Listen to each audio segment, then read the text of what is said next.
INFJs are often seen as calm, intuitive, and thoughtful people. They spend a lot of time in their heads, analyzing, imagining, and feeling things deeply. On the outside, they may seem in control. But on the inside, something more complex is happening. Many INFJs hit a point in life where they stop recognizing themselves. Their mind, once a place of clarity and insight, starts to feel unfamiliar. This isn't just about mood swings or stress. It's a deeper kind of disconnection. The INFJ, known for strong intuition and emotional depth, begins to feel like a stranger to their own thoughts. Their emotions seem foreign. Their desires feel blurry. Even their sense of identity becomes shaky. This shift can feel confusing and scary. How can someone who knows others so well lose track of themselves? Why does a personality so focused on reflection and self-awareness end up feeling lost? The answer lies in how INFJs process the world. Their deep empathy, need for meaning, and perfectionism can sometimes turn inward in ways that overwhelm rather than guide. Instead of finding answers, they get stuck in mental loops.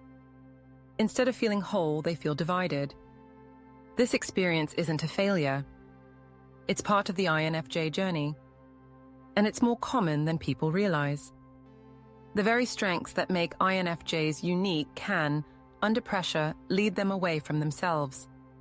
In this video, we'll explore 6 real reasons why INFJs can begin to feel like strangers in their own mind. These are not random struggles. They are patterns that show up again and again in INFJ lives. Understanding them is the first step to coming back home to yourself. Let's start with the first reason this internal shift begins. Reason number 1. Over-alignment with others' emotions. INFJs are wired for empathy. They feel other people's emotions as if they were their own. This makes them great listeners, caretakers, and emotional anchors. But it also comes with a cost, especially when they start to absorb too much. Over time, INFJs can become so tuned in to the people around them that they stop checking in with their own emotional world. They focus on what others need, how others feel, and how to keep others comfortable. Slowly, their own feelings take a back seat. At first, it feels noble. They're helping. They're supporting. But after a while, something strange happens. They start to lose the ability to tell which feelings are truly theirs. For example, an INFJ might wake up feeling heavy. Nothing bad happened.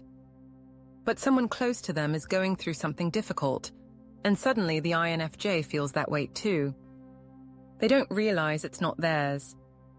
They carry it like it is. This emotional blending can go on for years.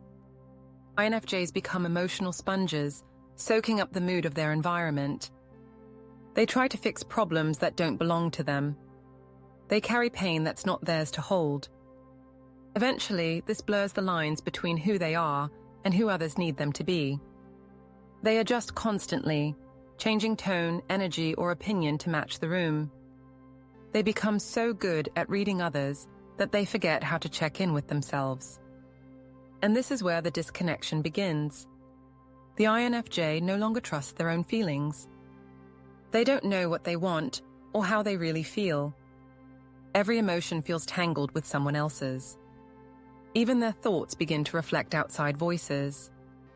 They hear their partner's expectations, their boss's tone, their friend's sadness. But their own inner voice, it's gone quiet. This doesn't happen because INFJs are weak. It happens because they care deeply. But without emotional boundaries, caring too much leads to confusion. The result is a kind of internal fog. The INFJ is still functioning, still helping, still showing up, but inside they feel lost. They ask themselves, why do I feel so far away from who I used to be? To begin healing, INFJs need space to feel without absorbing. Solitude, journaling, time in nature. These are not luxuries, they are lifelines. Because to stop feeling like a stranger in your own mind, you have to clear out everyone else's voice. and start listening to your own again. Reason number 2, constant self-analysis and overthinking. INFJs don't just feel things, they think about them. A lot. Their inner world is always active, always turning things over. Why did that happen? What does it mean? Could I have done something differently? At its best, this deep reflection helps INFJs grow. It gives them wisdom, insight, and clarity. But when taken too far, it turns into something else, constant self-analysis. A kind of mental surveillance that never stops. Every emotion becomes a puzzle. Every reaction is picked apart. Even joy is questioned. Do I really feel happy, or am I just telling myself I should? This kind of overthinking wears down the connection to instinct. INFJs stop trusting their gut. They analyze it instead. They second-guess every choice. They might lie awake replaying conversations from weeks ago, wondering if they said the wrong thing. Or they might get stuck on decisions, trapped between logic and feeling, afraid of making the wrong move. At first, this feels like being responsible. But over time, it turns into paralysis. The mind becomes a loop of questions without answers. And the INFJ, once known for deep insight, starts to feel stuck in their own head. This kind of mental overload doesn't just block clarity, it distances the INFJ from themselves. They stop experiencing life directly and start watching themselves live it like an observer. Even simple feelings become complicated. I'm sad, but why? Is it real sadness or something deeper? They chase meaning so hard they forget how to just feel. This constant self-questioning can also lead to emotional numbness. The INFJ becomes exhausted by their own thoughts. They might still function outwardly, but inwardly, they feel hollow. It's a strange kind of disconnection. The INFJ is still present, but not fully alive. Their thoughts drown out their emotions. Their analysis replaces their instinct. This isn't because they're broken. It's because their strength, deep introspection, was overused. To reconnect, INFJs need to practice letting things be. Feel first. Think second. Learn to trust small instincts without tearing them apart. Mindfulness, creative play, and even therapy can help slow the mental loop. Because the INFJ mind doesn't need to be solved, it needs to be heard, gently, without judgment. Only then can the INFJ begin to feel at home in their own head again. Reason number 3, suppressing inner voices to fit expectations. INFJs often feel pressure to keep the peace. They avoid conflict, aim to be kind, and want to make others feel comfortable. While this sounds noble, it often comes at a quiet cost. They begin to silence themselves. This starts with small things. They disagree with a comment but don't speak up. They want something different but go along with the group. Over time, this becomes a habit. They stop voicing their real thoughts, their honest opinions, their true preferences. Instead, they adapt. They nod, smile, and accommodate. They become experts at blending in, at meeting expectations, at being what people need. Eventually, they start to feel hollow. Something inside them, some voice that once felt clear, goes quiet. It doesn't leave completely. It just gets buried under years of saying yes when they meant no, or silence when they wanted to speak. This leads to confusion. The INFJ knows how others feel, what others expect. But when they turn inward and ask themselves, what do I think? There's no clear answer. They feel like a character they're playing, not a person they truly are. And even when they try to speak up, it feels unnatural, like they're stepping out of line. Part of this comes from childhood or early life experiences. Many INFJs grow up in environments where emotional needs weren't welcomed. They learn to read the room instead of expressing themselves. They learn that peace meant staying quiet. As adults, that pattern continues. But inside, resentment starts to build. Not anger at others, but frustration with themselves. Why can't I just say what I need? Why do I keep hiding? This creates a deep inner divide. On the outside, the INFJ looks calm, composed, agreeable. On the inside, they're battling a storm of thoughts, feelings, and unheard needs. They feel like a stranger to themselves, not because they changed, but because they've been hiding for so long. The path back starts with small acts of honesty. Telling the truth when it's awkward. Expressing a preference. Setting a limit. At first, it feels uncomfortable.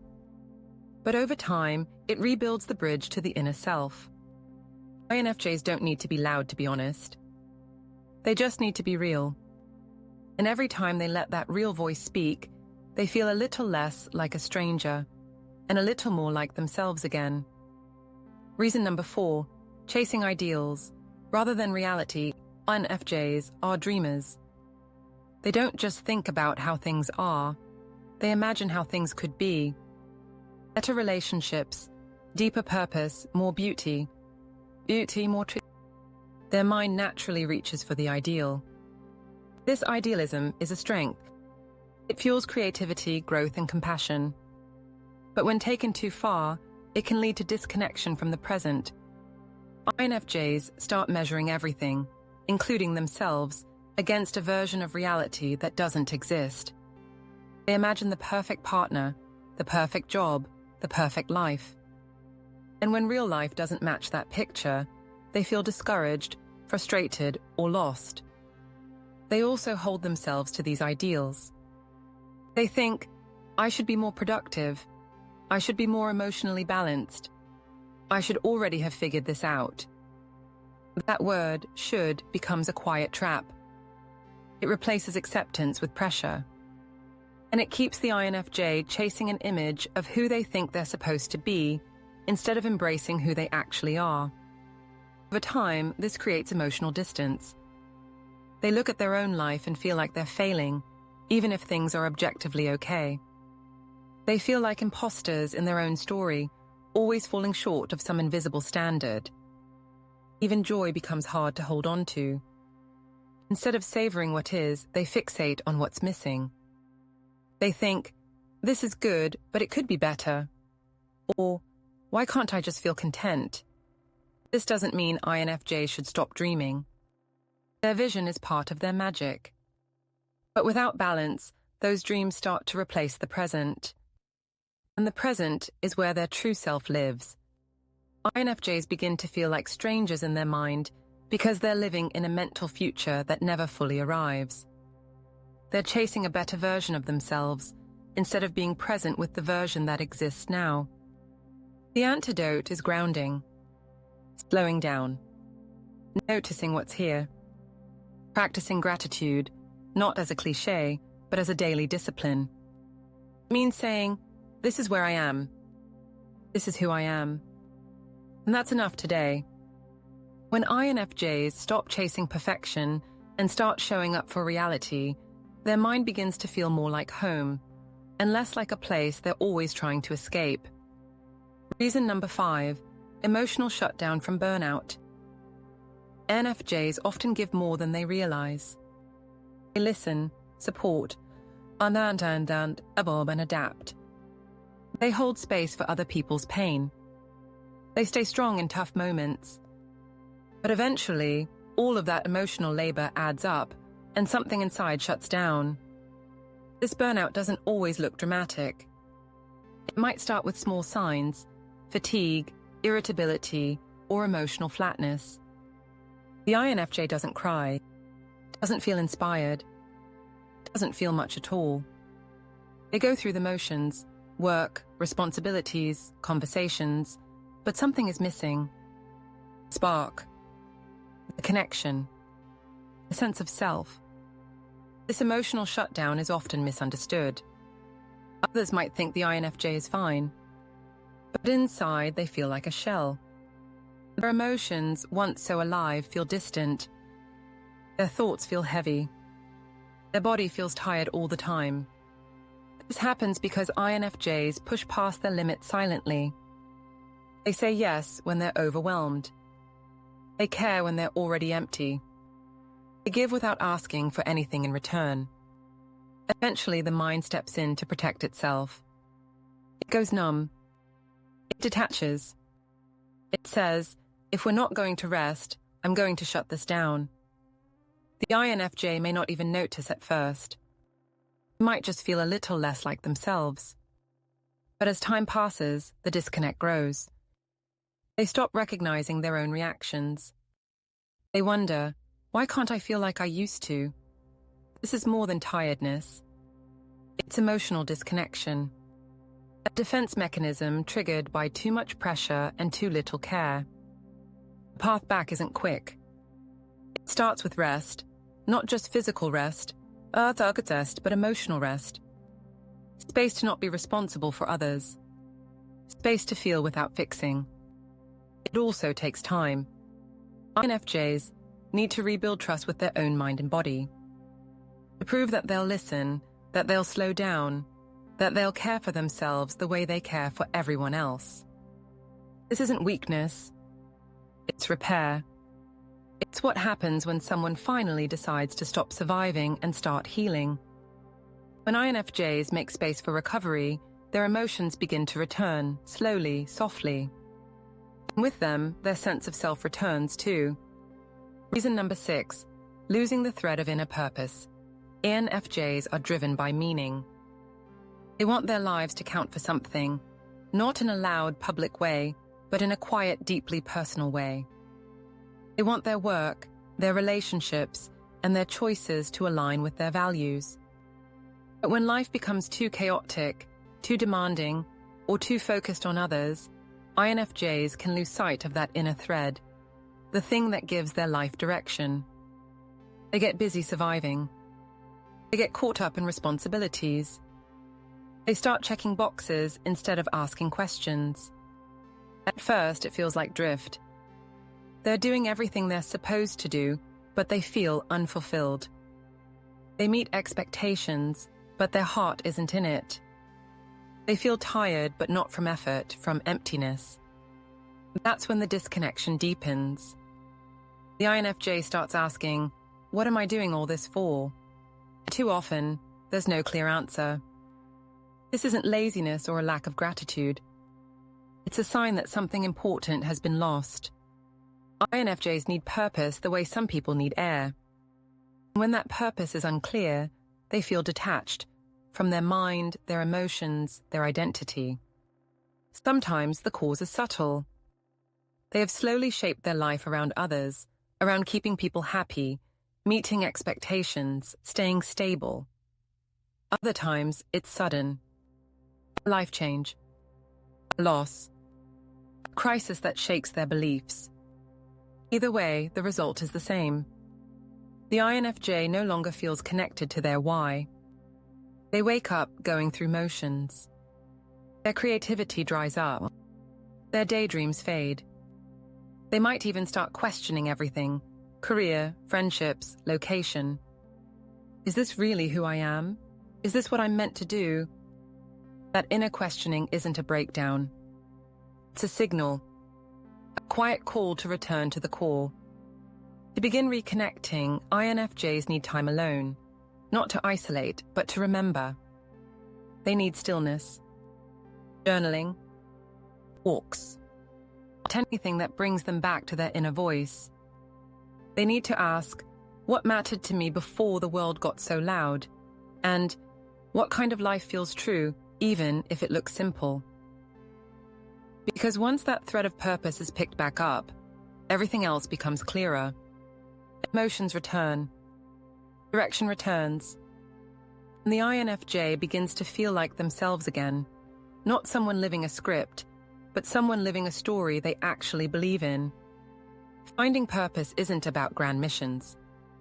It's about alignment. And for INFJs, that alignment is what turns their mind from a maze back into a home. Feeling like a stranger in your own mind is one of the most painful things an INFJ can go through. You spend your life trying to understand everything, and suddenly, you don't understand yourself. But that experience doesn't mean you've failed. It means you've given too much, thought too much, or chase too many ideals without checking in with your soul. It means your mind, built for insight, has been overwhelmed by noise. 6 reasons we explored are not flaws. They're signs of sensitivity that's been stretched too far. And the good news is, you can find your way back. You can relearn your own voice. You can feel your feelings without fear. You can stop chasing the perfect life and start living a present one. INFJs are not meant to feel lost forever. You are wired for depth, meaning, and connection. And when you slow down, turn inward, and gently ask yourself, what do I need? You'll hear the answer. It may take time. It may take space. But the path home is there. Thanks for watching. If you've ever felt disconnected from yourself, share your experience. You're not alone, and your story might be exactly what another INFJ needs to hear.